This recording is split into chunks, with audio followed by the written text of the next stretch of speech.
இந்த கறியை நீங்கள் மட்டன் சுக்கான்னு சொல்லலாம், மட்டன் கட்டி குழம்புன்னு சொல்லலாம், என்ன வேணால் சொல்லிக்கோங்க. ஆனால் செம்ம டேஸ்டியாக இருக்கும். கண்டிப்பாக செஞ்சு பாருங்கள். தேவையான பொருட்களை நம்ம ஆஸ் யூஷுவல் சமையலுக்கு யூஸ் பண்ணுற பொருள் தாங்க. ஒரு ஸ்க்ரீன்ஷாட் எடுத்துகிட்டு என்னென்னு நீங்களே கிளியராக நோட் பண்ணிக்கோங்க. எல்லாமே வந்து நம்ம எவ்வளோ கறி போடுறோமோ அதுக்கு தக்கனதை. இப்போ நான் வந்து 1 கிலோ போட்டிருக்கேன்னா அதுக்கு ஒரு 1.5 ஸ்பூன் போட்டிருக்கேன்.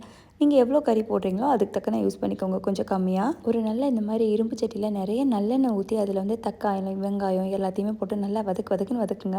அது கூட நம்ம வீட்டில் அரைப்போம் இல்லையா, அந்த மசாலா கொஞ்சம், நம்ம இப்போ அந்த வறுத்து அரைச்சிருக்கோம் இல்லையா, இந்த மசாலா கொஞ்சம் போட்டு நல்லா மட்டன் வெந்த தண்ணியை விட்டு நல்லா கொதிக்க விடுங்க. அதுக்கப்புறம் அந்த ஆல்ரெடி வெந்திருந்த மட்டனையும் உள்ளே போட்டு நல்லா ஸ்லோ ஃப்ளேமில் வச்சுருங்க. ஒரு 15 to 20 நிமிஷம் நல்லா ஸ்லோவாக வேகட்டும் மூடி வச்சு. அப்படியே பார்த்தீங்கன்னா அந்த கறியும் அந்த மட்டனும் நல்லா மிங்கிள் ஆகி சூப்பராக வரும். அந்த டயத்தில் நல்லா பொடிசாக நறுக்கி வச்சுருந்த கொத்தமல்லியும் தூக்கி போட்டுட்டு மறுபடியும் ஒரு 5 நிமிஷம் ஸ்லோ ஃப்ளேமில் வச்சிட்டிங்கன்னா செம கட்டியாக சூப்பரான மட்டன் கட்டி குழம்பு ரெடி. மட்டன் சுக்கான்னு சொல்லலாம். ஸோ இந்த வீடியோ உங்கள் எல்லாருக்கும் பிடிச்சிருக்குன்னு நினைக்கிறேன்.